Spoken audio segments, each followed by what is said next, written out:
La lingüística moderna. En el siglo XX se hace evidente que el estudio de la lengua, solo a partir de un punto de vista histórico, no significa el único modo científico de analizar el problema. Y esto da que se puede recurrir a otros métodos para conocer con mayor profundidad. Esto es de manera científica, es decir, comprobable en todos sus aspectos. Esto es tomado del libro de Introducción a la Lingüística General de Consuelo Llanes Cosíos. La teoría sociológica desarrollada por Durkheim, en el cual intenta definir los hechos sociales como objetos capaces y posibles de ser medidos. Saussure, francés,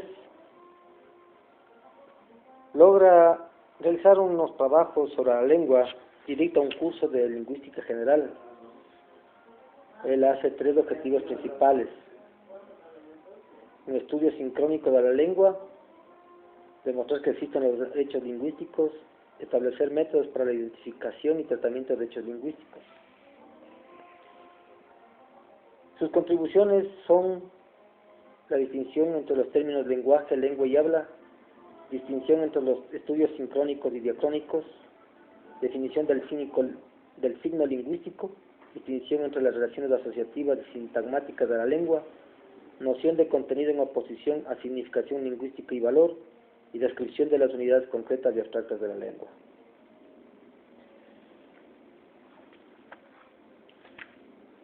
Se crean la Escuela de Praga, la Escuela de Copenhague,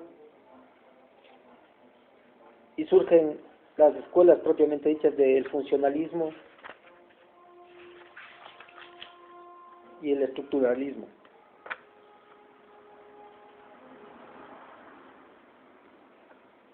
La Escuela de Praga defiende las tesis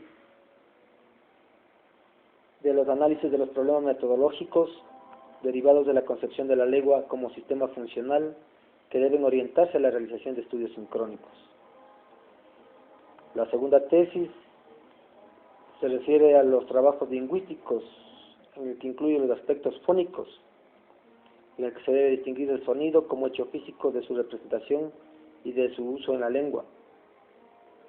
Su tercera tesis examina las funciones lingüísticas en la medida en que modifican las estructuras fónica, lexical y gramatical. La Escuela de Copenhague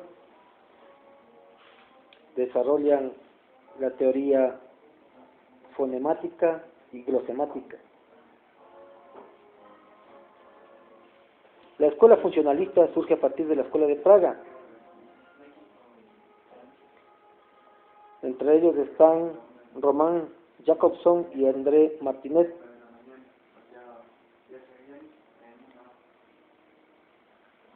La tendencia de esta escuela es de tipo diacrónico, es decir, basada en el desarrollo de las lenguas, tanto en lo que se refiere a la fonología como a la gramática.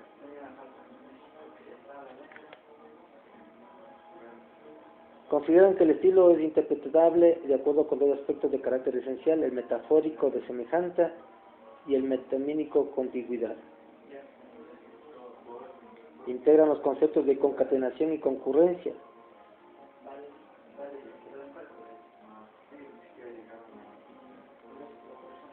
Martínez se interesa también por la diacronía y utiliza para explicar los problemas fonológicos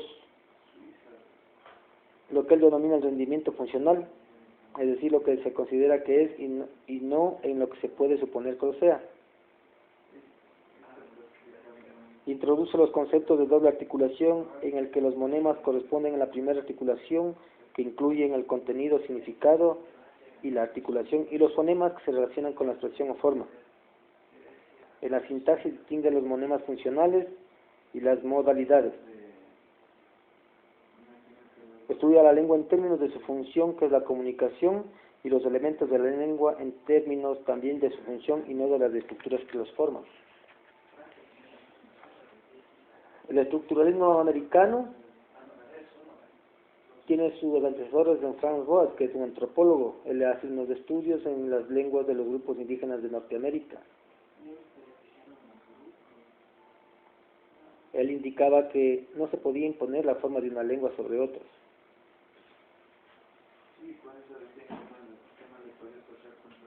tenemos a Edward Sapir. Él hace sus ideas principales con respecto a la concepción que tiene de la lengua. El idioma le sirve para el análisis y el desarrollo de la teoría lingüística, que es el inglés, como sucede con otros lingüistas norteamericanos.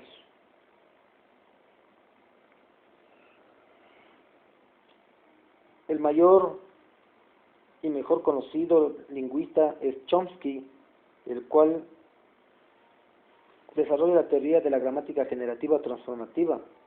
Incluye propuestas para el análisis de las llamadas estructuras superficiales, es decir, de las estructuras profundas.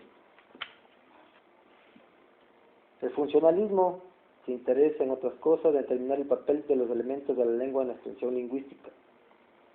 Por último tenemos la lingüística aplicada, en el que influyen el pensamiento y los trabajos lingüísticos que se realizan en el siglo, sobre todo con las lenguas ágrafas, es decir, aquellas que no habían adoptado un sistema de escritura debido. En gran parte a